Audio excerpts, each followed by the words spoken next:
So మొత్తానికి మీరు అందరూ గ్రేట్ యాక్టర్స్, రాఘగోపాలరావు గారు, ప్రభాకర్ రెడ్డి గారు అసలు అది చెప్పాలండి. అది ఈ జనరేషన్లో చాలా తక్కువ మంది ఆర్టిస్టులు ఉంటారు పెద్ద ఆయనతోటి డైరెక్ట్గా మాట్లాడగలిగిన ఆర్టిస్టులు. కొంతమంది ఉన్నారు, చూసిన వాళ్ళు కూడా కొంతమంది. బట్ అది ప్రభాకర్ రెడ్డి గారు తీసిన సినిమా. బట్ అది అయిపోయింది ఆ ఎపిసోడ్. అది ఒక కాంట్రవర్సీ మూవీ. తర్వాత ఆయన ఇంటికి పిలిపించి, ఏమండి మీరైనా బ్రదర్ ఏం చాలా బాగున్నారు, రామారావు గారికి ఏదైనా ఎగ్జైట్ అయినా ఏదైనా కోపం వచ్చినా ఈవిడ చాలా బాగున్నాడు అనగానే ఆయన వెరీ గుడ్, బ్రహ్మాండం, చాలా బాగుంది బ్రదర్, బాగా యాక్ట్ చేశారు, మీకు ఫ్యూచర్లో మీరు అలాగంటే చేయకండి, ఎందుకంటే వాళ్ళందరూ దే ఆర్ పొలిటికల్ పీపుల్, మిమ్మల్ని యూజ్ చేసుకుంటారండి.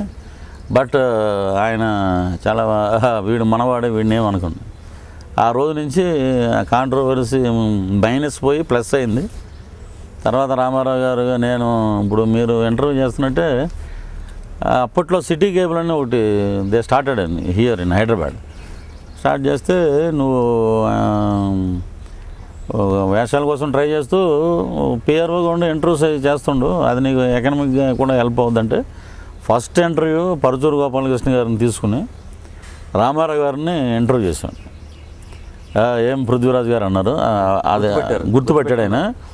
అది జరిగే 6 నెలల్లోనే ఆయన కలిసామండి. గొప్ప షాక్ న్యూస్ ఏంటంటే ఆయన తర్వాత నాకు సంతకం పెట్టించిన దాంట్లో కూడా గౌరవనీయులు తమ్మునికి ఆంధ్రప్రదేశ్ ముఖ్యమంత్రి అని రామారావు గారు సంతకం పెట్టిస్తే అప్పట్లో ఆయన అపోజిషన్లో ఉన్నారు, మరి చెన్నారెడ్డి గారు సీఎంగా ఉన్నారు. సో ఆయన మళ్ళీ అగైన్ ఆయన స్వీప్ చేశాక 220 సీట్స్ వచ్చాక ఛాంబర్ మొత్తం సన్మానం చేశారండి. అమితాబ్ బచ్చన్ వీళ్ళందరూ వచ్చారు, మోహన్ బాబు గారు వీళ్ళందరూ ఉన్నారు. పక్కన దూరంగా నిలబడ్డా అనమాట, సిటీ కేబుల్ బ్యాట్ జోటేసుకుని దండ పట్టుకుని రాగానే ఏం బ్రదర్ రండి, వీడు పృథ్వీరాజ్ అని మన ఇంటర్వ్యూలో చేశాడే మంచి ఆర్టిస్ట్ అని పెద్ద అని చెప్పడం వరం.